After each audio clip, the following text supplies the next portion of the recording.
Este é um curso intercalar, uma formação intercalar, um plano mais vasto que estamos a desenvolver com a Debates e Discurso e que tem a ver com a designação de imobiliário da AZ, o que significa conseguirmos ter uma formação transversal a todas as áreas do imobiliário, quer das formas de aquisição, ou contencioso, compliance, enfim. E neste programa de hoje nós colocamos aqui os dois temas centrais, as áreas centrais que nós entendemos que são importantes dominar em termos de direito quando se fala em investimento. Não se trata especificamente de uma compra ou de um contrato de arrendamento, trata-se de quando alguém pensa em investir, o que é que tem que conhecer, quais são as áreas que deve dominar para que, quer seja um consultor financeiro, um advogado, um gestor imobiliário, alguém que faça uma consultoria, tem que ser alguém que conheça o mínimo daquilo que são as normas de referência para esse tipo de atividade. A atividade que nós aqui designamos por operações de investimento é uma atividade diversificada. No PowerPoint, que eu vou tentar daqui a bocadinho, enfim, projetar, mas que no final será distribuído, nós abrimos aqui 8 formas de investimento. A primeira, a compra direta, quando alguém... Eu já dei uma formação aí há um mês onde esta questão foi mais desenvolvida, mas vou só passar brevemente por cada uma destas operações, dar-lhe as suas características básicas. Na compra direta, nós, para além de termos que fazer uma due diligence e ter que avaliar naturalmente o objeto da compra, o objetivo de uma compra direta é, em princípio, e compra direta estou-me a referir a uma entidade que não é profissional, quer um sujeito individual, quer uma pessoa coletiva, que o faz como impulso, não o faz como atividade permanente, regular,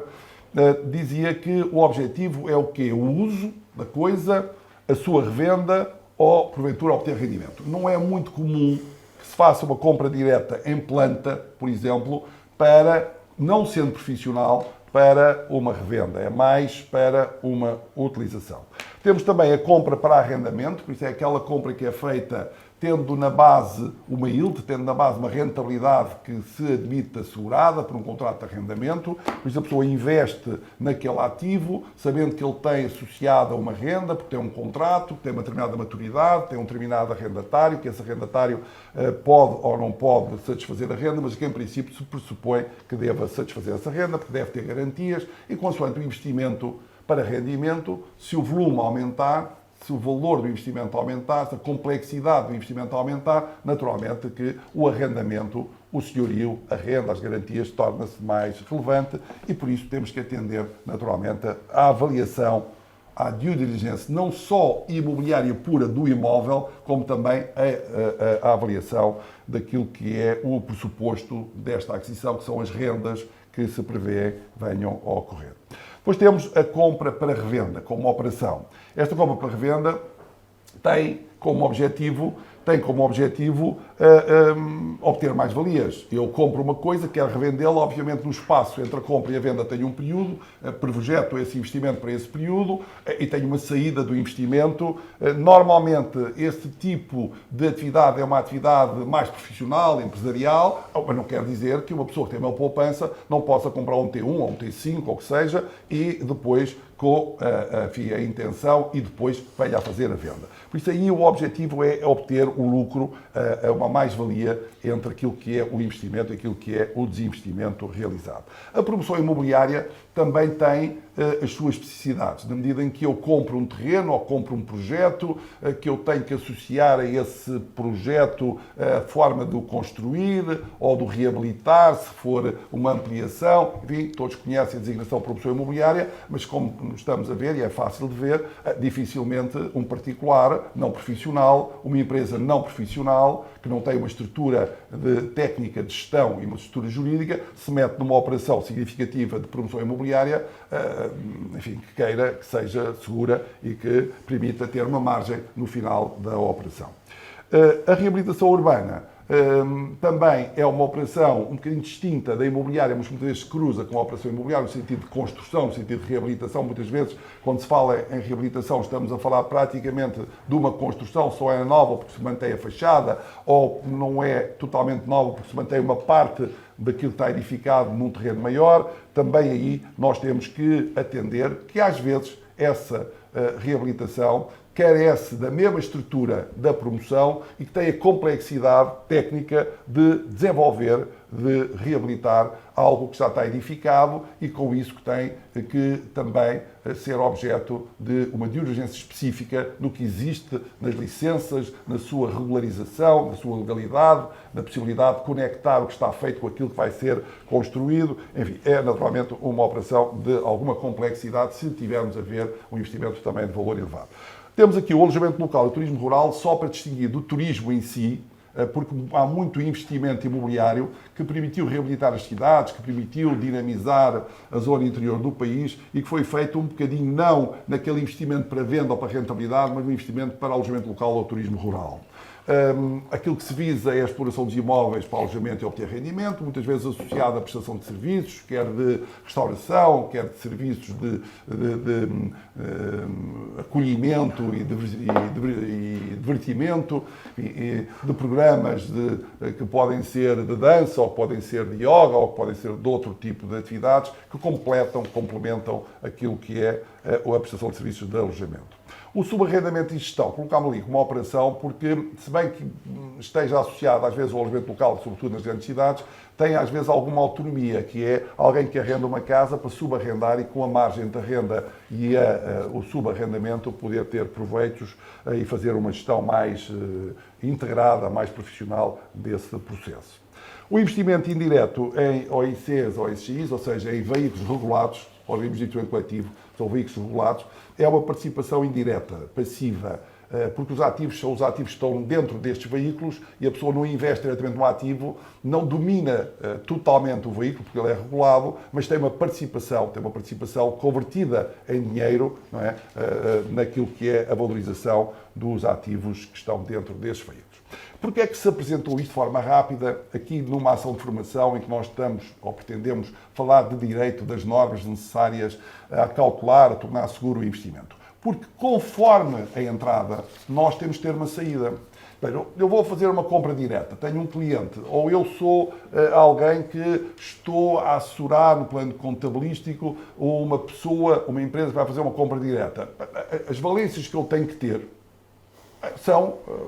diferentes daquela que são as valências que tem que ter, por exemplo, uma promoção imobiliária, onde eu vou ter que fazer um contrato de empreitado, um contrato de fiscalização, um contrato com os arquitetos, em que eu vou ter que fazer uma montagem de uma estrutura financeira, vou ter que dar garantias que ainda não estão edificadas, se calhar dou a garantia do terreno, mas depois tenho que completar com a garantia da edificação. A operação financeira não é uma operação normal de mútuo, é uma operação à promoção, pode ter uma abertura de crédito associado, ou seja, é uma operação mais complexa e, sendo mais complexa, eu tenho que escolher o veículo. Eu tenho que saber para aquele veículo, isto é como alguém que quer escalar uma serra e fazer uma passagem num pântano e ainda circular no areal de uma belíssima praia. Não vai, com certeza, com um carro ligeiro, sem ser a tração às 4 rodas, sem ter alguma altura ao solo, sob pena de ficar atolado. Não é? E por isso, quando nós demos as operações, é para se perceber que, às vezes, o direito imobiliário, que hoje tem sido muito centrado no direito à habitação, na compra de casas para as pessoas viverem, é isso que se fala, é isso que se diz, acham que é daí que veio o problema, que é daí que está a solução. O investimento imobiliário em Portugal, aquele que dinamizou as cidades, com certeza que é nas vendas para as pessoas, enfim, poderem habitar, seguramente que sim, mas é muito mais do que isso e tem uma complexidade muito maior que o crédito à habitação ou daquilo que é uma transação direta de uma fração para uso familiar. E por isso nós demos este enquadramento para que se saiba que depois, na escolha do veículo, nós temos que atender também a algumas especificidades. Nos veículos que a seguir o João Subtil vai tratar só em termos de conceitos, nós não vamos desenvolver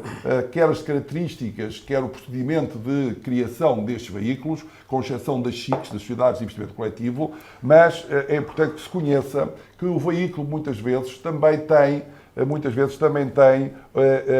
uma adequação à operação de investimento. Nós temos as sociedades comerciais para promoção imobiliária, sociedades comerciais para compra para revenda, sociedades comerciais para reabilitação urbana, as cooperativas de habitação e construção, que às vezes não são veículos de investimento, mas que têm um papel importante na criação de produtos, sobretudo produto habitacional, as sociedades de investimento e gestão imobiliária, que são veículos regulados, como os órgãos de investimento coletivo, que também são veículos regulados. E depois ainda temos os veículos de capitais públicos, aqueles em que o Estado utiliza, para além, naturalmente, das instituições públicas, como as câmaras municipais, enfim, outros institutos, mas temos fundos de capital de risco públicos que oferecem, ou, enfim, capital externo para o investimento, ou que às vezes dinamizam também o investimento através da construção. As sociedades de reabilitação urbana são manifestamente instrumentos de promoção imobiliária de suporte público, e o Instituto de Habitação e Reabilitação Urbana, que dá também aqui tem um papel importante, não tanto na construção, no financiamento, enfim, e na ligação, sobretudo, àquilo que é a dinamização dos rendimentos de rendas acessíveis. Então, voltando um bocadinho acima, porquê designar sociedades comerciais de promoção, de compra para revenda, de reabilitação? São tudo sociedades comerciais. São sociedades comerciais, é um facto, têm um modo de constituição, têm um suporte normativo que é o Código das Sociedades, mas atenção, quando nós falamos de compra para revenda, temos aqui questões fiscais que têm que ser atendidas. Quando falamos da reabilitação, temos questões fiscais que têm que ser atendidas. Temos o IVA, temos o IMT, na compra para revenda e isenção de IMT, num determinado tipo de condições, e na promoção imobiliária temos garantias e responsabilidade dos promotores diferentes daquilo que é a compra e venda one shot, direta. Eu compro para vender ou eu construo para vender. A promoção imobiliária tem uma dinâmica na transformação do ativo imobiliário, que pode surgir do terreno rústico a um alvará, a uma edificação e uma propriedade horizontal, a um condomínio, e por isso também, quando escolhemos o veículo, temos que o tornar mais robusto ao nível dos estatutos, ao nível do acordo parasocial entre sócios, ao nível das garantias que são prestadas, e por isso fizemos esta menção que julgamos que tem relevância neste momento. No que diz respeito aos organismos de investimento coletivo, os veículos regulados, como nós designamos, têm alguns princípios fundamentais, nós hoje não vamos desenvolver, já o fizemos numa outra formação, e que sei que alguns dos presentes tiveram também essa formação, porque já reconheci pelos nomes, mas é importante saber que quando eu tenho um veículo regulado, é um bocadinho como um investimento bolsista. Uma coisa é eu ser um investidor qualificado ou não qualificado. Se eu for não qualificado, vou ao meu balcão, numa sucursal de um banco, peço para investir em ações e há um determinado tipo de cuidados e limitações. Mas se eu for a uma sala de mercados e mandar investir, eu tenho que ter também outro tipo de verificação das condições para investir, e a Bolsa de Mercados tem também que olhar para mim como um investidor e saber se eu sou qualificado e tenho competência para ser qualificado. Aqui é igual. Eu, se estou a receber no meu escritório, nós aqui, um investidor estrangeiro que quer desenvolver uma promoção imobiliária e que não tem cá suporte nenhum e que nunca constituiu uma sociedade, mas tem uma possibilidade de ter capitais próprios com os exponenciais, que não precisa da banca, não sei se lhe vou sugerir que crie uma sociedade comercial, porque ele vai ficar dependente dos administradores, dependente da estrutura de apoio. Se calhar, o mais adequado para ele é investir de forma indireta num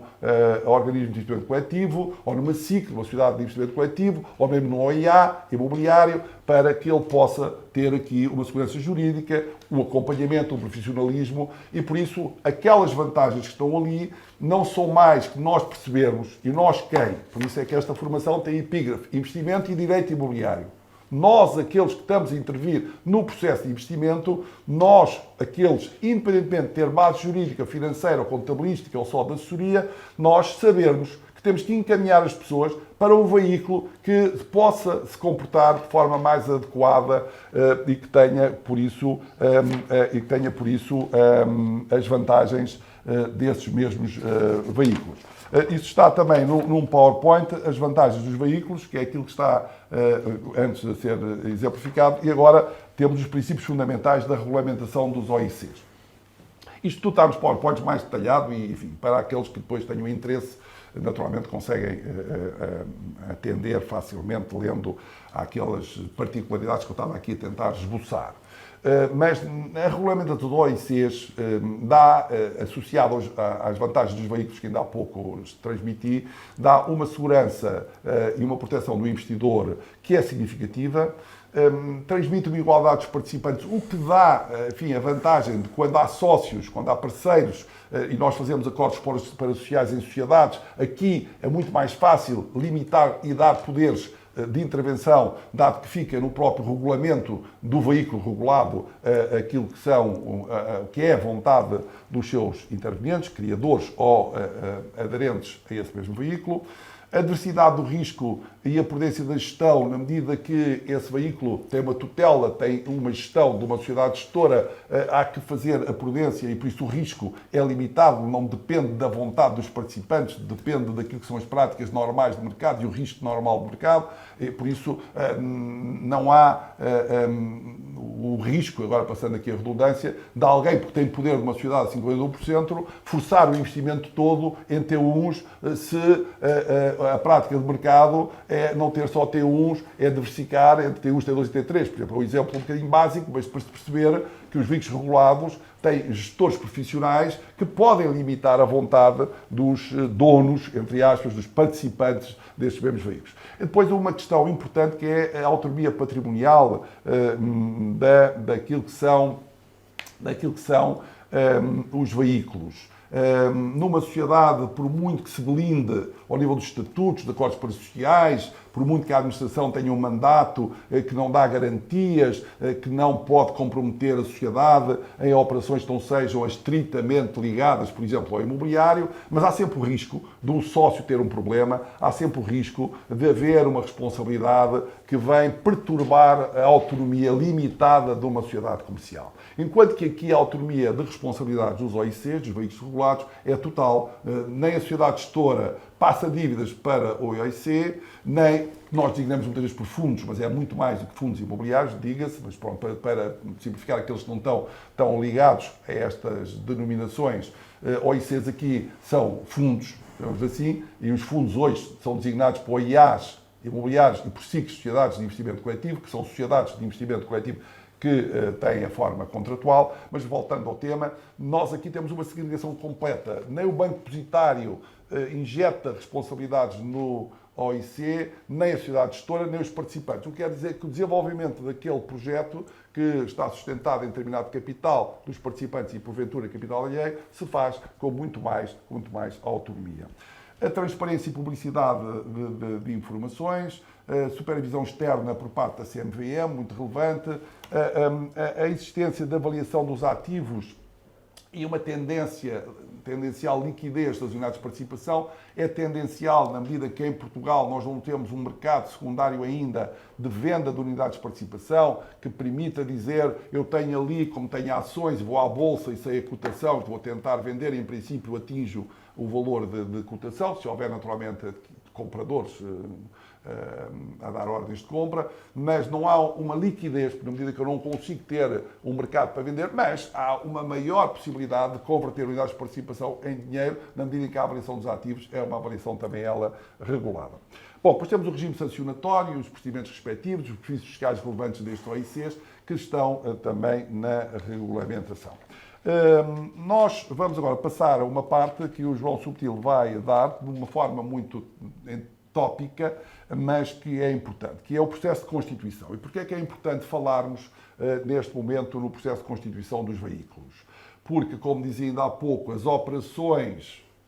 não é um bocadinho como uma intenção de viagem. Uma operação, eu quero fazer uma viagem para o Polo Norte, então eu tenho que escolher um veículo adequado, mas tenho que saber como é que o constituo, quanto é que me custa, com que tempo eu posso ter esse veículo disponível, quando é que eu posso iniciar a viagem, com quem posso fazer a viagem. Por isso é importante. Todas as pessoas conhecem sociedades, conhecem fundos, conhecem tudo, mas às vezes temos alguma dificuldade, pouca literacia naquilo que é o modo de fazer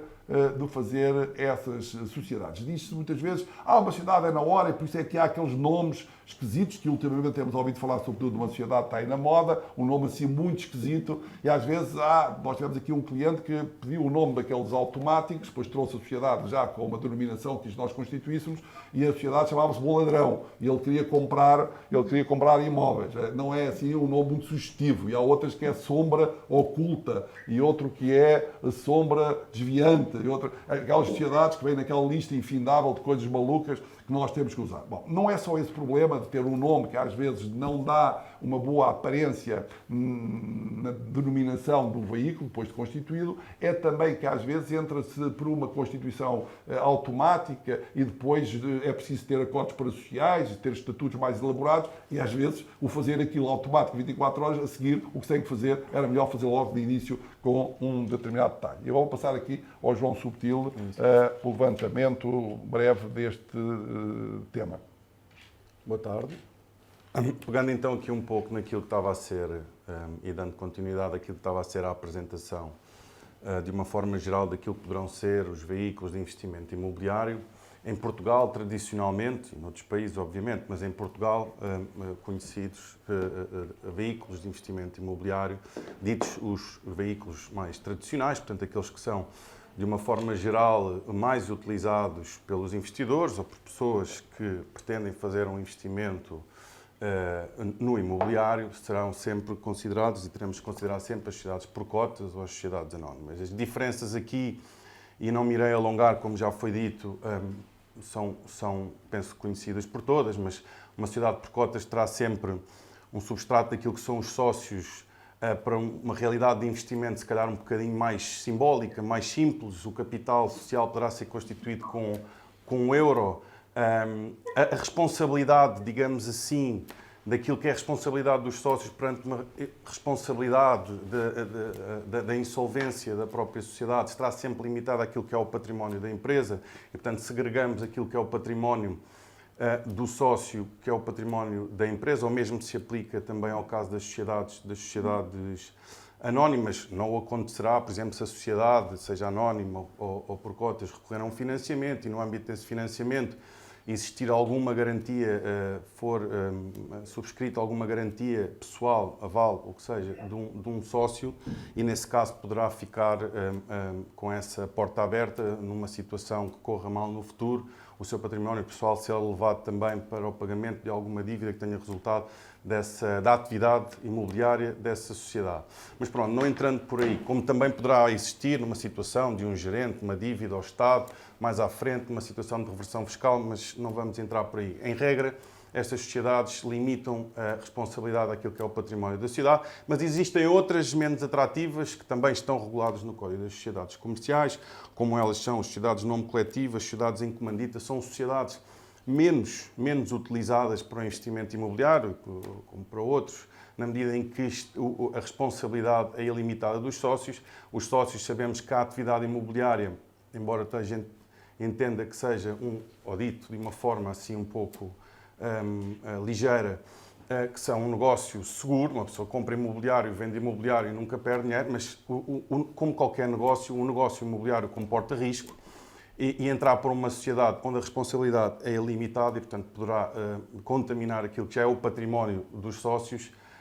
enfim, afasta um bocadinho aquilo que é a atratividade destas duas que acabei de referir. Portanto, em regra geral, aqui que são as sociedades mais utilizadas para o investimento imobiliário são as sociedades por cotas e as sociedades anónimas. As sociedades anónimas, aqui também fazendo uma breve nota, acabam por ser uma sociedade, um tipo de sociedade que tem uma flexibilidade maior, para além da necessidade no processo constitutivo ter logo 5 sócios e o capital social mínimo ser 50 mil euros, mas no desenrolo da sua atividade, ter uma maior flexibilidade naquilo que é a entrada e a saída dos sócios. Falámos aqui, acordos parasociais normalmente são utilizados mais em sociedades anónimas, já explico. Os próprios estatutos prevê determinado tipo de regras, categorias de ações, sócios que podem fazer aportes de capital, investimento em dinheiro, outros aporte em espécie, por exemplo, de imóveis, criar categorias de ações específicas para dividendos, pagamento de dividendos prioritários, ou mesmo o regime do sócio remisso, que acaba por ser um resgate num determinado período do investimento, a sociedade, os outros sócios poderem adquirir aquela participação social, nesse caso ações, e sair daquele investimento entrando outro. Portanto, consegue-se, numa sociedade anónima, dentro daquilo que é um projeto imobiliário, criar condições, segregando, às vezes, ou distinguindo determinado tipo de categorias de ações, de sócios, em função daquilo que é o seu investimento. Aqui, pegando ainda naquilo que é o que são as sociedades anónimas e as sociedades por cotas e o investimento imobiliário por via destes veículos. Existe um regime, está em vigor um regime que é muito utilizado, se calhar já foi mais utilizado há uns anos atrás, na medida em que este artigo 7º do Código do IMT foi, entretanto, alterado, entretanto, não recentemente, mas já há um ano ou dois, salvo erro, que é o regime da compra para revenda. As sociedades podem ser constituídas, obviamente, por uma diversidade diferente de atividades comerciais, mas quando focadas no imobiliário, e existindo uma oportunidade de comprar rapidamente um imóvel e o revender para ganhar algum dinheiro e otimizar na venda uma isenção ou o deferimento do pagamento do IMT, poderão ser constituídas estas sociedades com um objetivo que é a compra para revenda. Portanto, sociedades por cotas ou anónimas aqui é perfeitamente aplicável. Este regime que acabo de referir obriga que estas sociedades tenham um objeto social em que reveja a compra e venda, a compra para revenda de imóveis. Para beneficiar esta sociedade da revenda, e a revenda, mais não é este regime, que permite a uma sociedade que numa compra de um imóvel, estando ela abrangida por este regime, possa estar isenta do pagamento do IMT por um ano, antes era 3 anos. Para beneficiar deste regime é preciso que nos 2 anos antes tenha efetuado a sociedade uma transação para revenda, seja uma compra ou uma venda. E para isso, tendo feito essas 2 transações dos 2 anos antes, depois é preciso fazer um requerimento, porque isto não é uma isenção automática às finanças, pode ser feito pelo web-balcão, por via do portal das finanças da sociedade, esse pedido, e a partir do momento em que é conferida, no ano seguinte, a sociedade adquirindo um imóvel poderá pedir a guia de isenção, a guia A0 do IMT, e para esse imóvel não pagará IMT. Quando dizemos isenção, poderá não ser uma verdadeira isenção, na medida em que se esse imóvel não for novamente revendido no prazo de um ano, e quando eu digo num ano se compramos um imóvel em abril, estamos em maio agora, e no ano, maio de 2026, aquele imóvel não for novamente revendido, teremos 30 dias para comunicar e promover a liquidação do IMT daquele imóvel. E nessa medida, aquilo que era para ser no início uma isenção acabou por ser um diferimento, que é o arrastar do pagamento de um imposto, que acaba por ser pago mais à frente. Mas se o imóvel for vendido naquele prazo, nos 365 dias, obviamente que há um ganho efetivo de um custo, que é o IMT. Este regime anteriormente, quem fazia e utilizava este regime beneficiava de um período de 3 anos. Infelizmente foi mudada a lei e agora é um ano para beneficiar da isenção de IMT. No que diz respeito então ao procedimento de constituição destas sociedades, as sociedades por cotas ou anónimas poderão ser constituídas presencialmente no Conservatório de Registro Comercial, online, através do portal do empreendedor, acho que é assim que se diz, que agora passou-me, online. Para isso será necessário, estava há pouco aqui a referir, aqueles nomes esquisitos, normalmente são os nomes de fantasia, é assim que é dado, são nomes pré-aprovados pelo RNEPC, Registro Nacional de Pessoas Coletivas. Obviamente, se um determinado sócio pretender constituir uma sociedade com o nome que pretenda escolher, terá que pedir um certificado de admissibilidade de firma, que é um pedido de nome. Isso tem um custo, obviamente. Normalmente as pessoas, para ser um processo mais célere de constituição, acabam por optar pelos nomes de fantasia, que já estão pré-aprovados, e acabam por acelerar aquilo que é o processo de constituição. Relativamente aos estatutos, a constituição online permite escolher pactos já pré-aprovados. Há pactos tipo A e tipo B, mas também há a possibilidade, precisamente como eu estava a dizer, quando é preciso constituir uma sociedade que já tenham estatutos tailor-made, por exemplo, com categorias de ações, ou que seja, para as sociedades anónimas, poder juntar já uns estatutos desenhados para um determinado efeito. E pronto, e a partir do momento em que temos os estatutos, o nome e também, por razões que já são necessárias, que é o disclosure daquilo que são os sócios da sociedade, a lista de sócios tem que se juntar, promove-se o registro na Conservatória de Registro Comercial e aguarda-se então essa aprovação e a emissão da certidão de registro comercial. Isto assim, muito simples, de uma forma muito simples, é o que acontece naquilo que é a constituição das sociedades comerciais. Relativamente entrando aqui nos veículos de investimento regulados, que são as SIC, as Sociedades de Investimento Coletivo, têm um substrato, têm uma natureza de sociedade comercial, têm uma natureza societária. Neste caso aqui tem que adotar a tipologia de sociedade anónima, portanto existem muitas situações, e nós aqui já o tivemos, de clientes que têm sociedades, que começam por sociedades por cotas unipessoais, ou sociedades por cotas com outros sócios, e investem num imóvel, depois investem noutro, acabam por ter um conjunto de imóveis que até já têm, por exemplo, rendimento, outros até já estão a desenvolver, a promover, a construir, e chega a um determinado momento em que o volume é tão grande e decidem que têm que fazer uma transformação da sociedade em sociedade anónima. E depois disso, veem que, face aos custos e àquilo que são as grandes vantagens e algumas vantagens fiscais de uma SIC, acabam por convertê-la numa sociedade, numa SIC. Mas se for constituída de raiz, terá que sempre adotar a tipologia logo desde o início de sociedade anónima, ter sede em Portugal, o capital mínimo inicial dependerá, se adotarmos uma administração heterogerida, portanto, as SICs podem ser heterogeridas ou autogeridas. Se forem autogeridas, a gestão e a administração desta SIC é entregue a uma sociedade gestora, por via de um contrato de heterogestão. Se for uma autogerida, a gestão é centralizada, digamos assim, naquilo que é o órgão de administração da própria sociedade, adotando essa sociedade, portanto, aquilo que são os deveres gerais e específicos daquilo que é uma sociedade gestora e, obviamente, uma sociedade, uma SIC autogerida acaba por depois, e entrando aqui já neste slide, tornar o processo de constituição e aquilo que são os documentos instrutórios para a sua constituição muito mais exigente. Pronto, este quadro ilustra um bocadinho aquilo que está escrito e dito naquilo que é o regime próprio aplicado às SICs, que é o regime de gestão de ativos, no artigo 22 e 23. Aqui é um breve exemplo. Se, por exemplo, a ideia for constituir uma SIC autogerida abaixo ou acima dos limiares, e os limiares aqui remeto para o artigo 7º do RGA,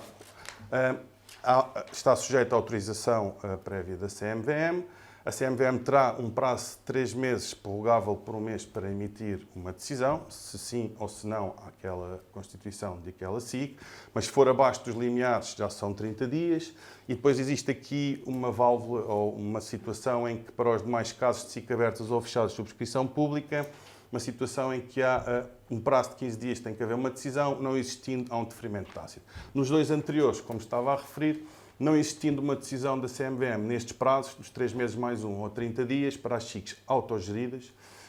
os requerentes terão sempre que recorrer aos meios de tutela administrativa ou jurisdicional para provocar uma decisão, seja ela boa ou má. Mas, e aqui também para referir que o outro tipo de procedimento, ele menos complexo, e foi uma das novidades do RGA, que faz agora praticamente 2 anos de vigência, que é o procedimento de comunicação prévia que se aplica agora para as SICs heterogeridas, subscrição particular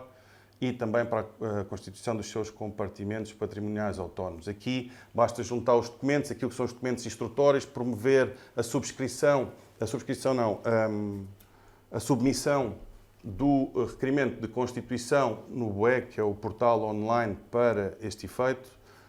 no site da CMVM, e aguardar que, passados uns dias, a CMVM emita a decisão, que será, obviamente, positiva. Avançando. Aqui uma breve nota. Durante estes prazos, para as SIC autogeridas, é normal que, e acontece algumas vezes, que a CMVM solicite esclarecimentos, algum documento instrutório como estes estão aqui já visíveis, ilustrados neste slide, mas durante esse pedidos e no momento em que são esclarecidos, o prazo dos 30 ou dos 3 mais 1 não são suspensos. Portanto, não há um entrave, não há um entravar do processo durante esse período. Pronto, aquilo que são os documentos instrutórios, e pegando naquilo que já tinha referido e explicado há pouco, as SICs têm uma diferença, a diferença na sua administração, na forma como são geridas. Se entregamos a uma entidade externa, uma sociedade gestora, temos uma SIC heterogerida. Se centralizarmos dentro da própria SIC, temos uma SIC autogerida, e em função disso, o seu processo instrutório, os documentos que são necessários juntar são mais numerosos, mais complexos ou não. Estes que estão aqui a ver são aqueles que eu considero que são, digamos assim, os comuns, tanto para um caso como para o outro. Os projetos de documentos constitutivos da SIC, e aqui temos os estatutos, o regulamento de gestão, o certificado de admissibilidade de firma, lá está o nome, a denominação que pretendemos escolher para esta SIC, o contrato de heterogestão, o contrato depositário, enfim, uma série de documentos que são necessários, o programa de atividades, e aqui é preciso dizer que, para além de identificar os imóveis, o tipo de estrutura de capital, equity, debt, enfim, é preciso fazer um plano previsional daquilo que vai ser o plano de atividades para 3 anos, e isto tem que ser contínuo. Portanto, se há um processo de constituição de SIC que entra em julho, por exemplo, deste ano, isto não é visto como no ano civil, portanto, isto vai entrar, o plano previsional tem que entrar tem que contemplar o 25, o 26, o 27 e parte do 28, e isto é algo que, na prática, tem que ser feito. Depois a estrutura organizacional, que organograma, sistemas de governação, enfim, aquilo que são os membros dos órgãos, dos vários órgãos, para a CMVM poder visualizar toda a organização desta SIC. Os documentos que eu considero, ou que se consideram de exigência adicional quando abarcamos uma constituição de uma SIC autogerida mais complexa. Se tivermos a constituir ou optarmos por constituir uma sociedade gestora, estamos sempre sujeitos à autorização prévia, e, portanto, há uma exigência maior de documentos, e para isso, nesta situação, que também está ao abrigo da autorização prévia da CMVM, estes documentos que estão aqui elencados são necessários juntar na constituição de uma SIC autogerida. São eles, e estes questionários estão também disponíveis no BUE. E era isso, se calhar, agora que íamos só passar para verem depois que este material existe disponível, só para quem tiver naturalmente interesse, mas não iríamos alongar muito mais, porque os formulários, como isso pode ver, estão hoje num processo de constituição que é regulado e por isso está disponibilizado pela CMVM, que aliás tem uma oferta quer ao nível do esclarecimento, quer ao nível dos conteúdos extraordinária. A lei também o impõe, mas realmente hoje o estímulo à criação deste tipo de veículos por parte da CMVM tem sido muito, muito relevante e de aplaudir. Mas, como dizia o João Subtil, quando nós estamos a falar nestes veículos, estão a ver o detalhe, quer quem é o administrador, tem que sujeitar-se a um fit and proper, ou seja, tem que demonstrar idoneidade e capacidade para a gestão, e o acordo parcial é o regulamento, já não é feito ad hoc no escritório de advogados, temos de publicitar esse regulamento, o plano de negócio já não é hoje investimos 10, amanhã investimos 5, temos que o dizer com uma calendarização perfeitamente definida, enfim, e depois aquilo que são o resto dos elementos, que só para vocês verem, para terem uma ideia, dos elementos que estão a ser exigidos. Isto é um conjunto de formulários de uma densidade brutal, o que não acontece quando a liberdade contratual está plena na constituição de uma sociedade comercial. No entanto, como dizia ainda há pouco, é muito importante não avançar para uma sociedade anónima ou para uma sociedade por cotas pura, sem estar sujeita a este regime, porque é avançar, é importante não avançar quando a ideia futura, quando aquilo que se prevê é uma densidade, complexidade do investimento, porque depois na transformação, como dizia o João, na transformação para uma SIC, nós temos ali pontas soltas e depois o trabalho de afinamento, de purga dessa sociedade, e os exemplos que são comuns é, a pessoa tem lá a sua casa de habitação e tem um projeto de 10 milhões a desenvolver, a promover. Quando quiser transformar numa SIC, pode ser duvidoso. E antes, agora já não, mas por exemplo os rústicos, não é? Antes tinham que segregar os rústicos, agora já não. Depois tinha que tirar os rústicos e colocar outro tipo, noutro tipo de sociedade. E, quando se tem a ideia de que se vai entrar numa operação de investimento, aquelas de médio e longo prazo, não é razoável aconselhar uma sociedade por cotas. Porquê? Porque um dia vai ser necessário transformar em anónima e pode um dia ser necessário transformar numa SIC. E por isso é que, quando é de origem constituir uma SIC, tem que o investidor ser uma pessoa tal maneira conhecedora do procedimento e daquilo que são as exigências do mercado, e aqui o mercado é um mercado regulado, é CMVM, não é? Que, naturalmente, não vale a pena colocá-lo para uma estrutura tão financeira se ele não tem cultura, se não tem aptidão para assumir esse tipo de investimento indireto em ativos imobiliários. Essa foi a razão de nós apresentarmos estes dois veículos de uma forma muito breve para que se possa, enfim, articular uma coisa com a outra, ou seja, o investimento e o modelo de operação de investimento com o tipo de veículo adequado naquele momento e no futuro ao desenvolvimento desse projeto de investimento imobiliário. E nós limitámos aqui às SICs, não falámos dos OIAs imobiliários, porque os OIAs imobiliários já é um fundo imobiliário. Exatamente. Onde efetivamente a detenção é muito mais indireta e o afastamento do investidor relativamente ao ativo é muito mais diferida, muito mais afastada, chamamos assim. Bom, nós agora temos a segunda parte, vamos mudar aqui de painel e depois no final, em vez de fazermos em cada uma das partes questões, no final depois juntamos-nos todos e estaremos disponíveis para as questões, está bem? Agora a Cristina estava a fazer aqui a apresentação da doutora Cristina Catarino para dizer que esta parte vai ser uma parte muito breve que tem a ver com as operações de aquisição e rentabilização de ativos numa dupla dimensão. Uma delas, os conceitos, quais são as operações de aquisição típicas e de rentabilidade de ativos imobiliários, mas ao mesmo tempo também do procedimento para criar esses documentos, esses títulos que geram uma operação de aquisição ou uma operação de rentabilização. E vamos fazê-lo aqui em dois passos. Eu ia passar já à Cristina para dar qual é o procedimento, o formalismo adequado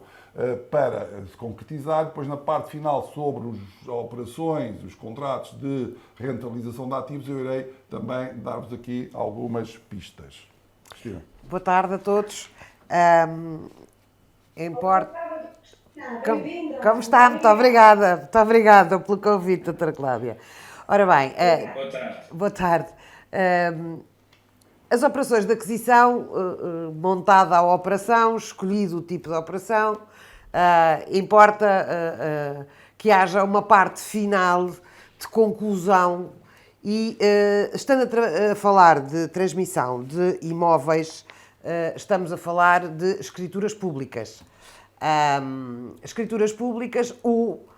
documentos particulares autenticados, e é sobre estes que eu me vou debruçar mais, na certeza de que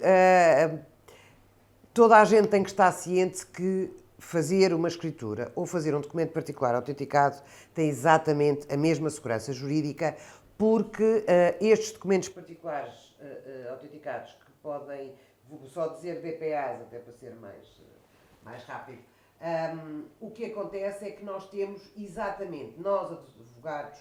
solicitadores e conservadores do registro predial, temos exatamente as mesmas obrigações e temos que prestar as mesmas garantias quando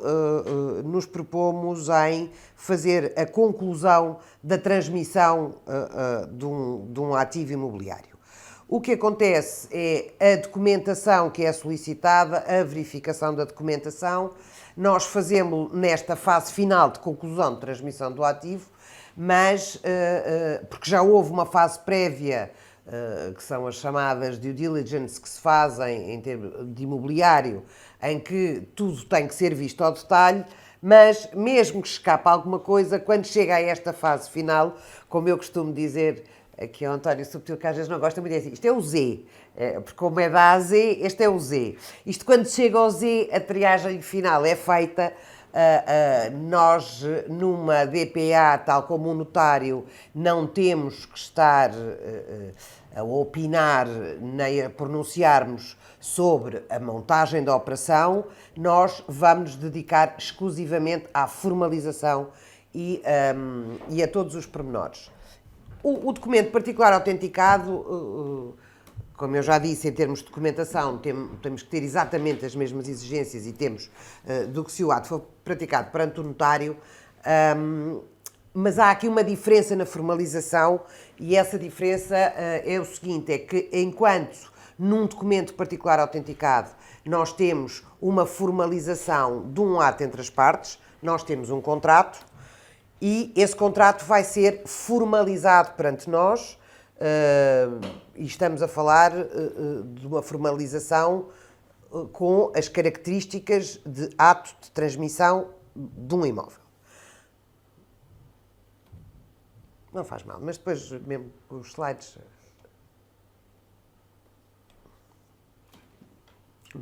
Não, vou continuar. Pronto. Ora bem, e então eu estava-vos a dizer que quanto à documentação, que ela era exatamente a mesma e a documentação que é necessária em primeiro lugar é a identificação das partes. Essa identificação das partes, estamos a falar de pessoas singulares, os cartões de cidadão, as naturalidades, as residências, contribuintes, etc. E uma coisa importante, e eu vou só realçando aqui uns tópicos, também não ficar isto muito cansativo, uma coisa que é importante quando há transmissão de imóveis entre particulares é a ligação ao regime de bens. Pronto, isso é importante porque isso pode obrigar à exigência de outros tipos de documentação e quem faz o DPA tem que estar, obviamente, atento a isso. Se falamos de pessoas coletivas, temos a identificação do legal representante, temos a certidão permanente do registro comercial, temos os RCBEs, podemos ter necessidade de exibição de datas, de procurações, embora os particulares, obviamente, também podem usar a procuração para se fazer representar no ato, e, portanto, temos um conjunto de formalidades e de elementos necessários para a identificação das partes. Depois da identificação das partes, nós vamos fazer a análise da documentação dos imóveis. Aqui, relativamente à documentação dos imóveis, temos que fazer aquela distinção clássica entre os prédios urbanos e os prédios rústicos. Relativamente aos prédios urbanos, o registro, a certidão do registro predial, a caderneta urbana e, parando aqui e analisando logo estes dois documentos, nós temos que ter algumas cautelas, nomeadamente na questão da verificação das áreas, na verificação da composição dos prédios, na verificação da titularidade, ou seja, temos aqui dois elementos que é... Antigamente dizia-se que era o cartão de contribuinte e o bilhete de identidade. Agora já está tudo no mesmo no cartão de cidadão. Mas são os dois elementos que nós temos dos prédios à nossa frente e que nós temos que verificar se todas essas questões estão corretas, porque, à partida, não é permitido nós estarmos a fazer uma transmissão de um ativo imobiliário com determinados elementos que não estejam conforme. E digo determinados elementos porque podemos estar perante uma situação em que há um bem que é herdado. Esse bem é herdado, pode ainda não estar registado, mas ele pode ser transmitido e é feito na DPA, e dizer DPA aqui ou dizer escritura, como eu repito, é exatamente a mesma coisa. Nós vamos fazer o trato sucessivo à medida que estamos a fazer o nosso ato de transmissão. Relativamente a prédios urbanos, temos as questões das fichas técnicas de habitação, dos certificados energéticos e da declaração de não dívida ao condomínio. Eu, relativamente a esta documentação, posso-vos dizer que há, às vezes, algumas particularidades que não decorrem dos diplomas legais que estão a regular estas matérias, normalmente quer quanto aos certificados energéticos, quer quanto à ficha técnica, até mesmo a declaração de não dívida ao condomínio, mas aquilo que nos estamos a deparar no dia-a-dia é com alguns pareceres do registro de notariado e as escrituras, os DPAs, quando chegam para registro, não é? Para o seu ato final de registar, estão a ser levantadas inúmeras dificuldades que têm a ver com interpretações. Portanto, cabe-nos a nós, ao elaborar a DPA, estar muito atentos a todos esses pareceres e a todas essas recomendações da Direção de Registro e Notariado para que isso não seja um obstáculo e depois tenha que haver necessidade para retificar as documentações. Posso-vos dizer só, a título de exemplo, que a declaração de não dívida ao condomínio não decorre do diploma que o exigiu que ela tivesse que ter a assinatura dos administradores de condomínio reconhecida. O que é certo é que as conservatórias estão a exigir isso. Relativamente aos prédios rústicos, temos outras particularidades e aí temos muitas, porque os prédios rústicos muitas vezes, e falo mesmo de rústicos, não falo na vertente lote de terreno para construção, porque as coisas aí já tiveram outros procedimentos, nomeadamente urbanísticos, que permitem que os prédios à partida já estejam com todos os seus elementos registados e matriciais muito completos, mas os prédios rústicos muitas vezes são situações de bens que são herdados, e que hoje em dia se calhar tem uma valorização diferente, até por todas as alterações legislativas que temos tido nos últimos anos, têm tido algumas alterações e, portanto, a transmissão dos prédios rústicos começou a ser um bocadinho agora uma transmissão, um tipo de transmissão um bocadinho crescente. E quando falo de transmissão, e aqui como o António Subtil já disse e bem, claro que não era bem, mas já disse várias vezes, era o que eu queria dizer, já disse várias vezes, é que não falamos só de compras e vendas. Quando estamos a falar nesta questão das transmissões dos ativos, estamos a falar da compra e venda, sim, mas podemos estar a falar de uma permuta, podemos estar a falar de uma constituição de uma sociedade com entradas em espécie, em que os sócios, o seu aporte para a sociedade não é dinheiro, é imóveis, e aqui também aquilo que se nota é muitas vezes a entrada de prédios rústicos. Posso-vos dizer que, e já que falei aqui nesta questão das entradas de imóveis no capital das sociedades, seja através da constituição da própria sociedade, seja um aumento de capital por entrada em espécie, quem elabora o DPA tem que se certificar, além destes elementos todos dos próprios imóveis, que nestes casos, por exemplo, nós temos que ter um parecer do revisor oficial de contas, que tem determinados requisitos e que temos que estar atento a eles, que por sua vez se baseia numa avaliação que foi feita e depois, conforme a forma de transmissão da propriedade, poderemos ter que exigir outro tipo de elementos. Não vos vou amassar muito, só uma breve passagem relativamente à obtenção dos documentos, a certidão de registro predial, documento tirado online, a caderneta predial urbana. Relativamente às cadernetas prediais, nós podemos-las obter, nós, advogados solicitadores, desde que estejamos na posse dos elementos fiscais do titular, e podemos tirar esses elementos. Podes passar, João. Vai passando. Sim, a obtenção dos documentos. Depois eu vou passar aqui já para a parte da obtenção das guias de MT e de imposto de selo para a transmissão dos imóveis. Quero-vos dizer desde já que nós podemos emitir as guias, a não ser algumas exceções, e é essas só que eu vos queria realçar, porque nós não conseguimos emitir guias sempre que haja alguma questão de isenção, ou seja,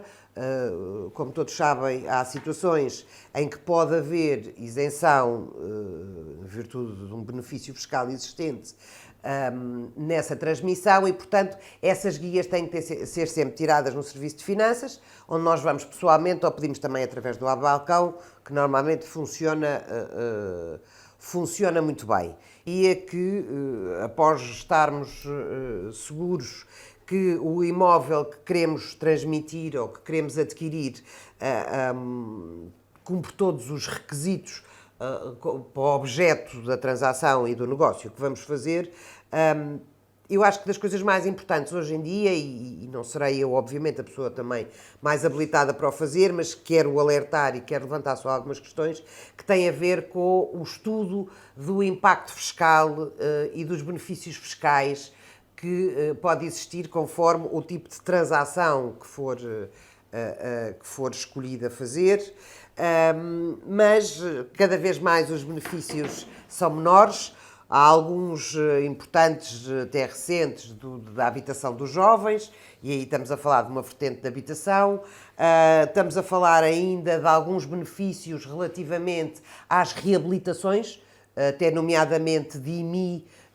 O que é importante também ponderar, porque continua a haver, e vimos isso sobretudo nas grandes cidades, e sobretudo em Lisboa, muita aquisição para reabilitação e revenda, umas vezes para arrendamento, aqui há uns anos para alojamento local, agora infelizmente já estamos com muitas zonas de Lisboa bloqueadas pela legislação atualmente em vigor, e por isso não tem havido grande investimento para alojamento local. Enquanto não sair da Câmara Municipal, enquanto a Câmara Municipal não promulgar um novo regulamento, aquilo que ainda é possível fazer nesta matéria, que foi uma matéria muito importante, que era a aquisição de imóveis para alojamento local, como forma de rentabilizar, obviamente, nós estamos a conseguir ainda fazer as transmissões, mas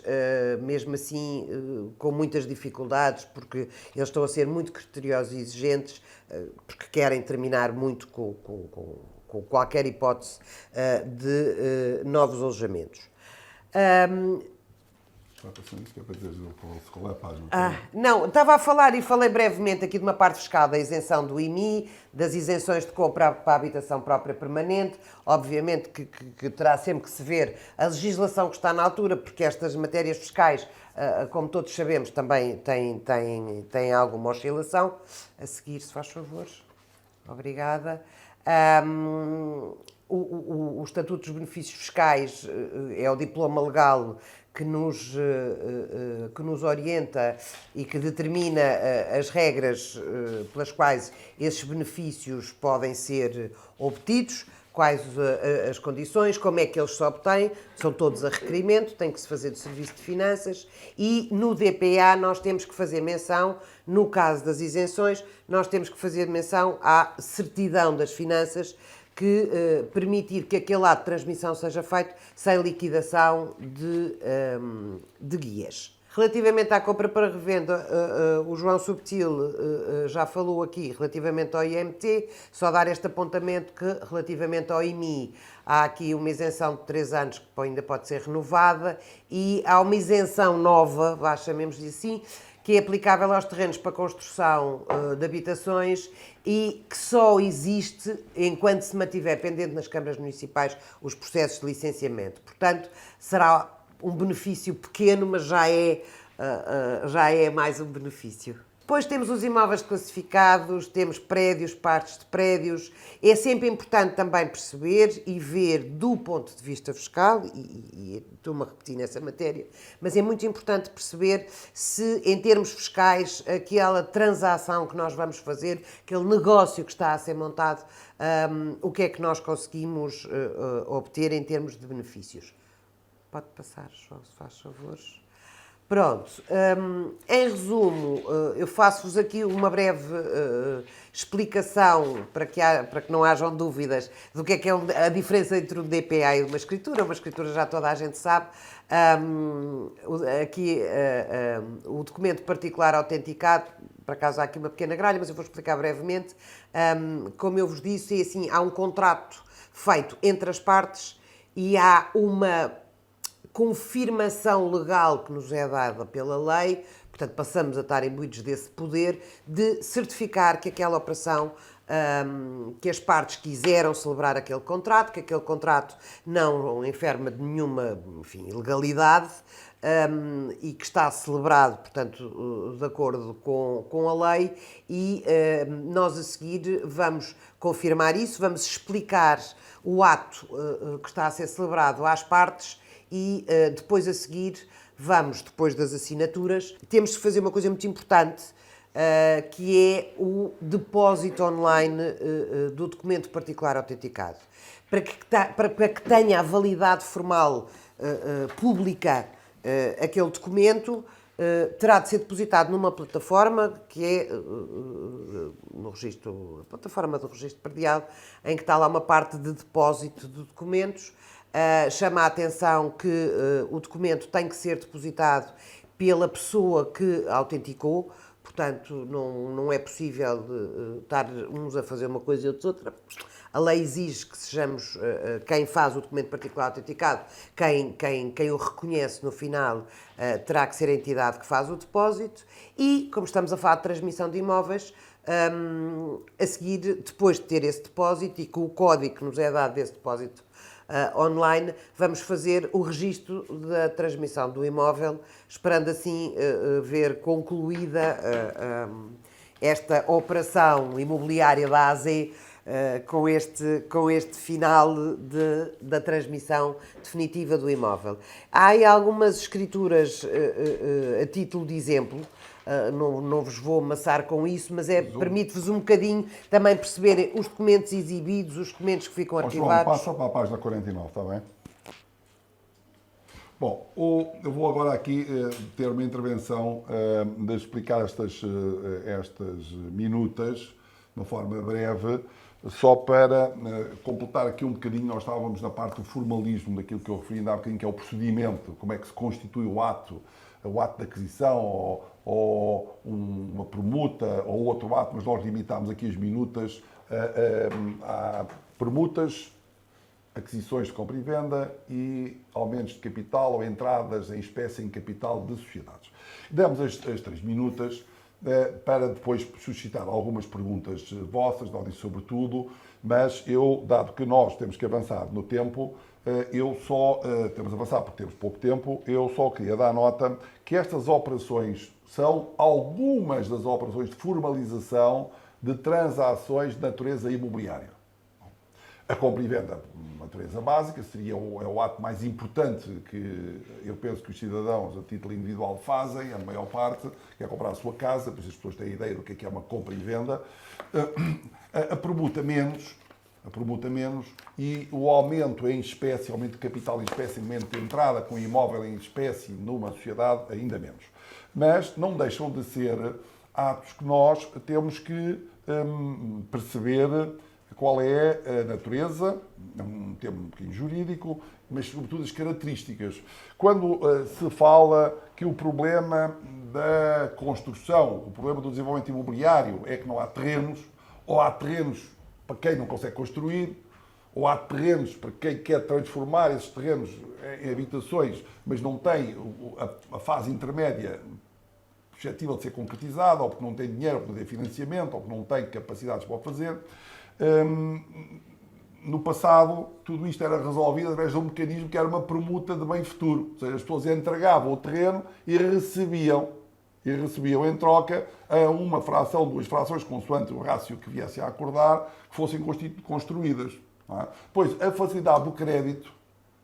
e, às vezes, a pouca exigência de capital próprio fez com que se deixasse de protocolar, de ter parceiros que têm o terreno e os outros têm a vontade de construir ou conseguem construir e fosse tudo ao banco injetar dinheiro em cima de um terreno, por isso tinha que comprar o terreno, as pessoas não vendem o terreno, então vai-se um bocadinho para a quadrícula ao lado, sendo que aqueles terrenos ficam completamente inviabilizados.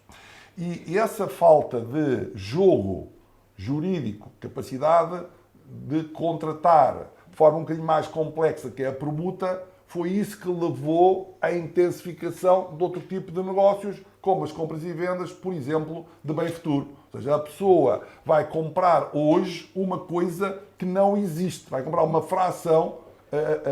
a constituir num terreno que é rústico, que para ter a natureza, para se poder edificar o que seja, é preciso ser transformado em terreno urbano, mas para poder vender uma parte do que for edificado é preciso ter um alvará de loteamento ou um alvará ou uma licença de construção e depois ainda é preciso ser objeto da tal propriedade horizontal e depois ainda é preciso ter uma ficha técnica e depois ainda é preciso ter uma série de coisas, uma licença, que agora diz que não é preciso, mas é mentira, para poder vender uma fração. Então,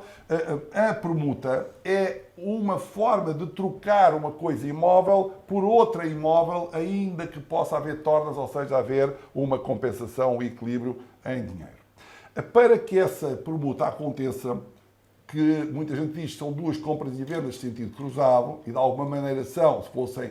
1 por 1, ou seja, um imóvel de 10 por um imóvel de 10, ou do mesmo valor, por isso digo 1 por 1, mas se tiver tornas já não é bem uma compra e venda, ou 2 compras e vendas cruzadas, mas é preciso fazer auditoria do lado imobiliária, auditoria do outro lado, imobiliária, o que são é os mesmos sujeitos. Mas existem 2 imóveis que têm que ser objeto de devida identificação.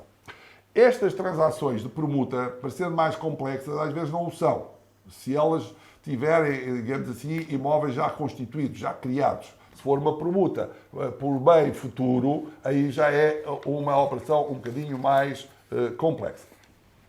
Com o aumento de capital em espécie, o que acontece também é que há uma pessoa que tem dinheiro e o outro tem um imóvel. Então, esse entra com o imóvel na sociedade, nos mecanismos que, enfim, que não são simples, mas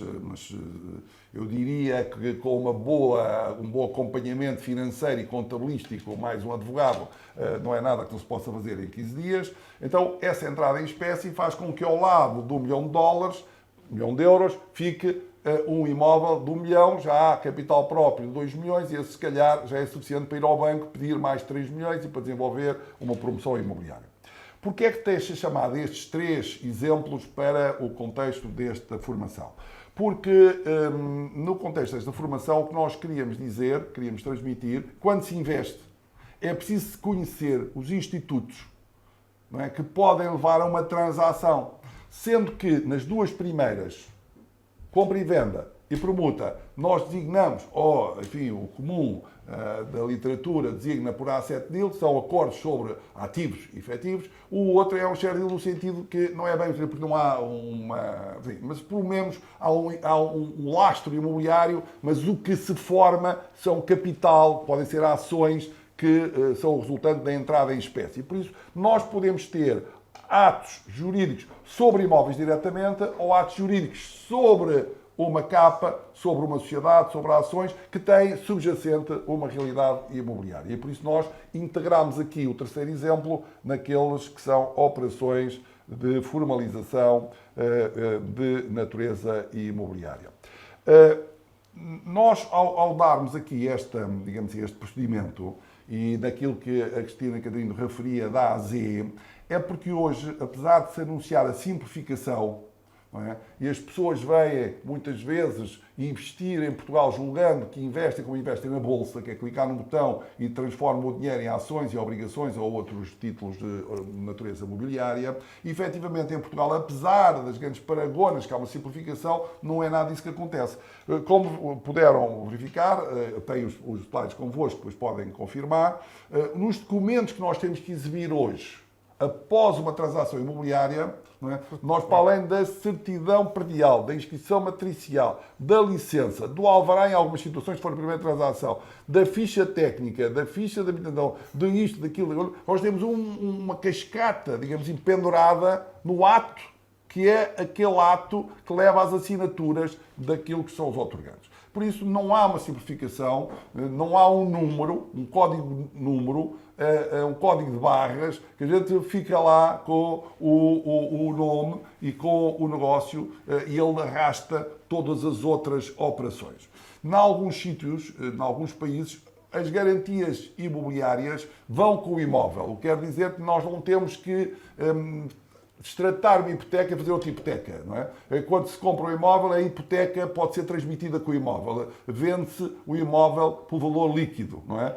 Por isso, o imóvel tem uma hipoteca de 10, é vendido por 20, paga 10 e leva 10 de dívida, se quiser, sem nenhuma desmontagem do financiamento. Coisa que não acontece em Portugal, não é? Em Portugal, salvo raras exceções, obviamente se pode ceder um crédito e que o banco pode aceitar a mudança da posição, mas não é uma coisa comum. E por isso, nós temos hoje no imobiliário, no investimento, estamos a falar de investimento imobiliário, nós temos que ter presente, nós, os intervenientes no setor, temos que ter presente que aquilo que hoje se fala muito, que é o investimento imobiliário, eu diria, quase de base financeira, é aquele fundo que investe de 40 milhões para desenvolver um projeto de não sei aonde, e nós fiquei com a ideia que é esse mundo que está nos escritórios dos advogados, que está nos contabilistas, nos financeiros e nas auditores, mas não é verdade. O mundo que está nestes operadores é um mundo muito mais complexo, burocrático, onde a papelaria é imensa e por isso nós temos que atender a essa realidade sob pena de assustar os investidores. Porque os investidores, muitas vezes, nós não lhe contamos a história toda, eles entram, fazem o primeiro investimento e depois fogem, porque efetivamente não estavam preparados para ter, digamos assim, não é só as dificuldades, ter a densidade normativa que tem hoje o setor do imobiliário. Nós falamos no imobiliário na relação que tem com os Golden Visas, no imobiliário na relação que tem com a falta de habitação, no imobiliário andamos a tratar as coisas nesse nível, mas o imobiliário está muito mais, digamos assim, transversal, é muito mais transversal àquilo que é a atividade social e a atividade de investimento, e por isso nós trouxemos aqui estes 3 exemplos. Eu agora ia falar aqui um pouco de um conjunto de slides, vou falar um pouco, vou falar da matéria, pois os slides são muito mais amplos do que aquilo que eu vou dizer, mas vocês não se preocupem em acompanhar os slides, eu vou passar, mas sem seguir os tópicos que o próprio slide incorpora, porque eu acho também que é importante que quando se fala em operações de rentabilização, ter-se a ideia de que a rentabilização de imobiliário era uma função de poupança, foi aquilo que caracterizou Portugal de há 50 anos atrás, que era o imobiliário, era, digamos assim, o reduto da poupança, era o dinheiro debaixo do colchão daqueles patrimonialistas que traziam dinheiro de fora e que colocavam no seu andar, no seu prédio, que o arrendavam. Era aí que estava uma grande parte da riqueza, digo eu, com algum abuso, não sei se a estatística dá essa leitura, mas a minha visibilidade e a experiência permite-me afirmar isso, espero que o erro não seja muito grande, mas tinha aí um peso grande, até social. Nós éramos um país onde tínhamos algum património, como temos hoje, algum património hoje é um património centrado na vida familiar, habitação, e a poupança está feita nisso, não é? Com o crédito que foi sendo pago e o remanescente fica nas famílias como uma poupança centrada no imobiliário. Mas é importante conhecer que a forma de rentabilidade do património não se fazem só na base financeira, que são os fundos que têm os imóveis, que geram uma yield, uma rentabilidade, e que as pessoas compram por essa rentabilidade dos imóveis. Ou seja, as pessoas compram um imóvel por 10, porque tem uma renda de X e tem 4%, e em vez de pôr dinheiro no banco, compra aquele imóvel para ter aquela renda. Para que isso aconteça, é preciso que aquela renda, aquele contrato, seja um contrato que gere a expectativa que a renda vai ser paga nos termos em que está no contrato, como um depósito a prazo, também tem que gerar a expectativa que vai ser remunerado conforme está no contrato. Então, no contrato de depósito, óbvio. Então, é preciso que se fale dos contratos de arrendamento e que se dê aos contratos de arrendamento, no seu prazo, nas suas garantias, as condições de quem investe a rentabilidade, de saber que em 20 anos tem ali alguém que paga, em princípio o risco existe em todos os negócios, mas tem alguém que paga essa renda e essa renda vai amortizar o investimento e vai rentabilizar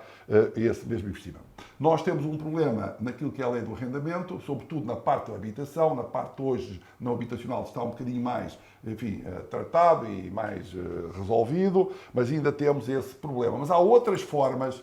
de transmitir o uso e o gozo de uma coisa para uma pessoa ou para uma empresa. Eu chamo aqui ao tema, ao debate, espero que hajam perguntas para poder depois densificar isso um bocadinho mais, que são os chamados arrendamentos feitos a sociedades, mas que são para a habitação. Ou seja, se nós conseguíssemos hoje ter uma lei que pudesse tornar a renda líquida, e há aqui num conjunto de slides que são a transcrição quase ipsis verbis daquilo que é um artigo de uma colega que publicou, eu já vou dizer o nome, está aqui assinalado, que publicou na Imojuris um artigo que é a colega Maria Goretti Rebelo, um artigo extraordinário sobre a questão da transferência de responsabilidades do senhorio para o arrendatário, de modo a que a renda seja líquida para o senhorio. Dá aqui um conjunto de informações muito interessantes, mas volto um bocadinho atrás ao arrendamento para vos transmitir o seguinte. A lei é uma lei um bocadinho complicada e, por isso, está um bocadinho mais simplificada, mas ainda assim a segurança jurídica no incumprimento não existe. Quais são as alternativas ao arrendamento? Eu dizia como é que o legislador podia fazer isto. Podia estabelecer um quadro legal de gestão imobiliária onde acautelasse direitos de gozo e direitos de gestão sobre imóveis, que transmitisse a possibilidade de gerir imóveis com uma liberdade, sobretudo para fins não habitacionais, com uma liberdade como dá para gerir ações ou valores mobiliários. E que desse também uma capacidade de execução desses contratos e de segurança jurídica que não consegue dar, porque nós sabemos as dificuldades de fazer despejos e de recuperar imóveis. E por isso a locação financeira tem sido o substituto daquilo que são arrendamentos, às vezes compras e vendas de preço definido. É um misto entre o arrendamento financiado com uma opção de compra no final. É considerada uma operação que não é de locação, no sentido clássico do Código Civil, é uma operação de financiamento, dando o direito de compra num determinado prazo. Mas não estava a referir os arrendamentos para empresas, chamado arrendamento corporativo, ou seja, as empresas arrendam imóveis para poder dar, digamos assim, de subarrendamento ou de uso aos seus de gozo, aos seus colaboradores. Isso é um mecanismo que tem, sobretudo para quem está, enfim, expatriado, para quem está em Portugal e trabalha em call centers e trabalha em outras atividades e precisa de uma casa, é algo importante para poder ser, digamos, flexibilizado, nomeadamente agora que há um visto de trabalho que obriga a quem, digamos, se usa essa mão de obra a dar espaço para alojamento. Por isso, há que alterar a lei para que os direitos sobre o uso de imóveis não sejam comparáveis aos direitos de aquisição real de imóveis, não é? E, bom, tivemos aqui um conjunto de exemplos, o alojamento local, o uso temporário, enfim, está aqui esta literatura toda para poderem ler, mas no que diz respeito à questão dos arrendamentos por valor líquido, porque está aqui aquilo que nesse artigo muito bem escrito e que merece ser lido da doutora Maria Goretti Rebelo, mas a lei não permite transferir a totalidade dos encargos para o arrendatário. A lei, sobretudo nas obras que têm a ver com obras extraordinárias, aquelas que podem, digamos assim, pôr em causa a estrutura do prédio, os elementos permanentes do prédio, há uma dúvida, e eu tenho essa dúvida, se ela pode ser transferida na totalidade para os arrendatários, dado que a lei constitui como uma obrigação do senhorio. Enfim, e depois a questão dos impostos, do condomínio, também há aqui um conjunto de dificuldades. O que é que isto nos interessa a nós em termos de investimento? É quando nós temos alguém que está a investir, e nós somos os contabilistas, os financeiros, os consultores, etc., tem que dizer claramente que está a comprar um produto associado a uma renda, mas que nessa renda é descontável isto. E por muito que se queira modelar o contrato, há coisas que nós não podemos, de forma legal, fazer. Podemos tentar fazer, até podemos escrever, mas depois a eficácia daquilo que a gente escreve realmente não ocorre e é preciso ter isso atenção. Mas nós passámos aqui um contrato de arrendamento com as principais cláusulas. E num contrato de arrendamento as principais cláusulas, desde logo ao imóvel, se o imóvel é legal, não é legal, características tem o imóvel, se ele tem recheio, não tem recheio, se tem algumas benfeitorias que têm de ser preservadas ou não, ou elementos internos que têm de ser preservados, e por isso, para além do imóvel, nós temos que fazer associar ao imóvel uma ficha, uma declaração, um filme, fotografias daqueles elementos que a gente quer proteger no imóvel, porque nós estamos a entregar o gozo, nós não estamos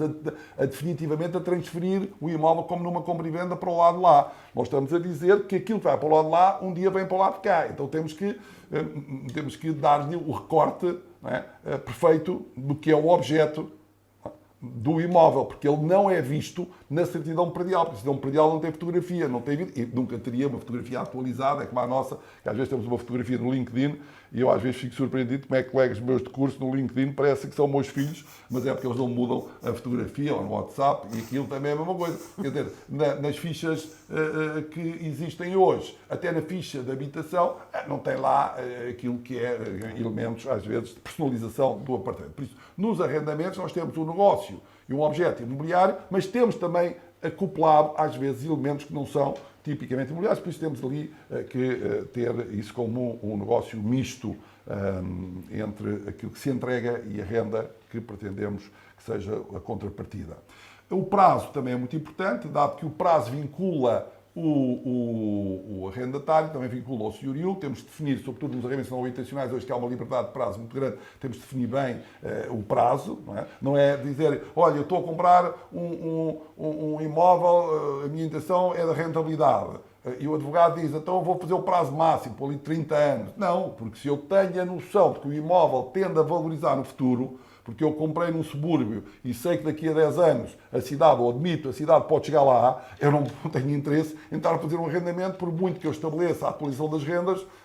é muito provável, não é, que salte o valor do imóvel e que a renda fique depreciada em função disso. Então eu tenho que, se calhar, estabelecer um prazo de arrendamento adequado àquilo que é o plano de negócio, o plano de investimento que eu tenho no ciclo que projetei para ter o retorno do capital, naturalmente, e da rentabilidade desse capital. Quanto às garantias, igual, nós, no negócio de compra e venda, no negócio de permuta, as garantias só existem quanto às declarações do vendedor, não é? E quando, muitas vezes, também há a existência do bem nos seus elementos permanentes. Mas passou-se. Eu fiz uma compra e venda e eu passei a ser um ex-vendedor e ele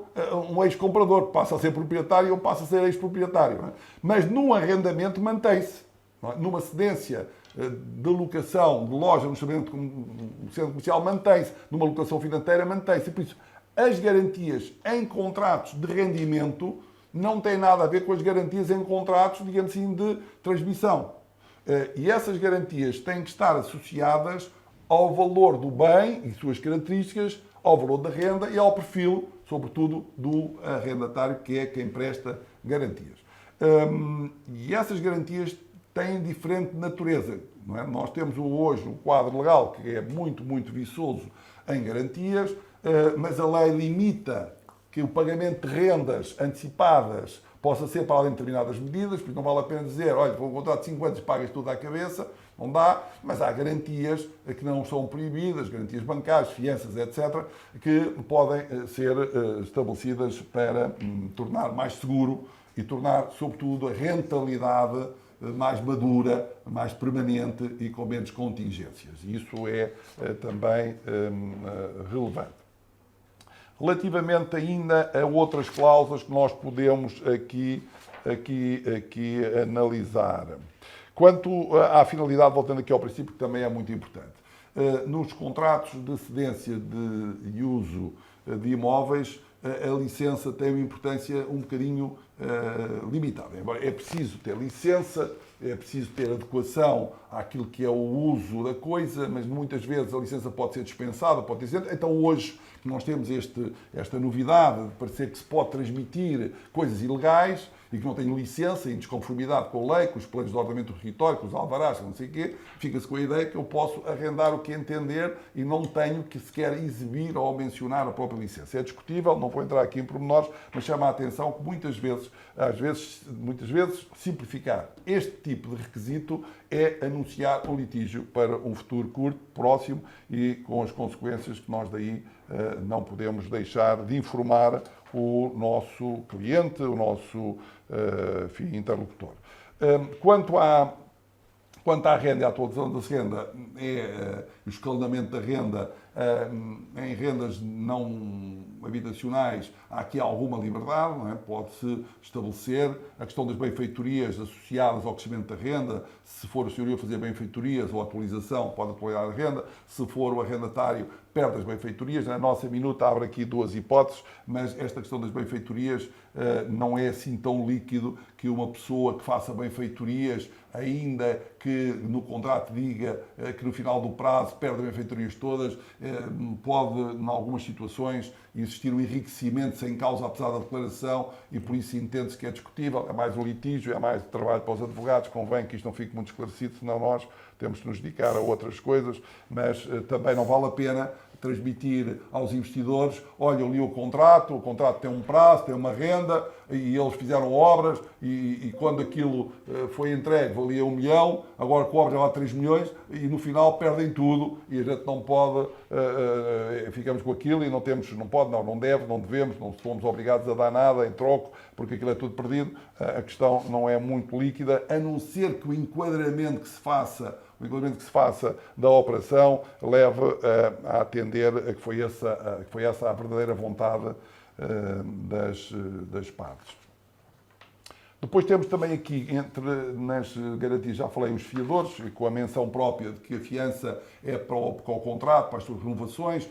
tem que ter uma identificação clara, quer do objeto, quer da parte a quem se afiança, quer do âmbito da dita fiança, e também é um aspecto a considerar nessa minuta. No que diz respeito, isto aqui está no slide, na página 83,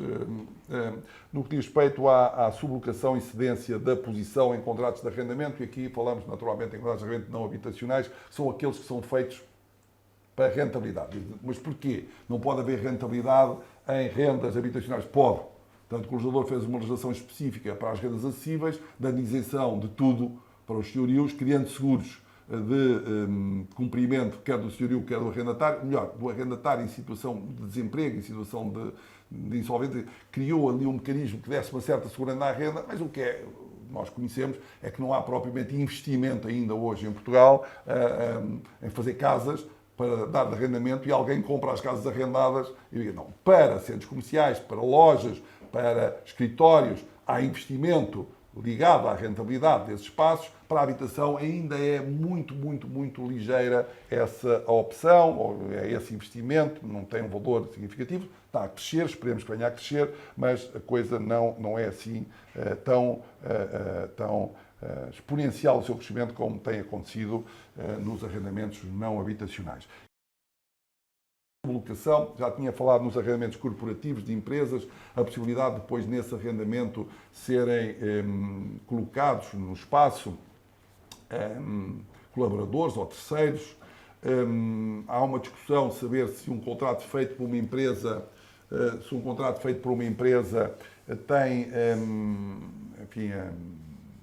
vitalidade ou a possibilidade de, nesse espaço, o arrendatário empresa colocar qualquer um dos seus funcionários. Há quem diga, não, o arrendamento é feito à empresa. Então, se a empresa não habita, então quem é que lá fica? Quem é que é considerante da família da empresa para poder lá estar? Porque na minha família a gente pode considerar que os filhos, os enteados, mas na empresa também lá. Então alguém tem que lá estar, não é? Se eu arrendo a uma empresa, agora não pode lá meter ninguém. Não, agora só vão meter os administradores, não tem que mencionar. Essa é a primeira questão. Um arrendamento a uma empresa tem que indicar o critério da ocupação humana, porque a empresa não habita. E se a empresa for para lá meter o escritório, viola o contrato, porque o contrato é para a habitação e a licença é para a habitação. Bom, e por isso não pode fazer um escritório quando arrendou para, enfim, um fim que não é um fim não habitacional. Então tem que dizer, não diz que é qualquer trabalhador. Qualquer trabalhador, depois coloca-se problemas em termos de despejo, coloca-se problemas em termos da garantia da habitação, porque depois quando houver um despejo chegar lá, está lá uma família, ela diz, eu estou cá e estou habilitado a estar cá, porque foi a empresa que me deixou cá e eu não saio de cá, e depois quando nós queremos fazer o despejo, para além, como sabem, que há uma dificuldade em despejar quando há animais, não só porque o PAN criou uma legislação que impede o despejo quando há animais, ou pelo menos dificulta, como também fica impedida o despejo se há famílias, embora não tenha nenhum título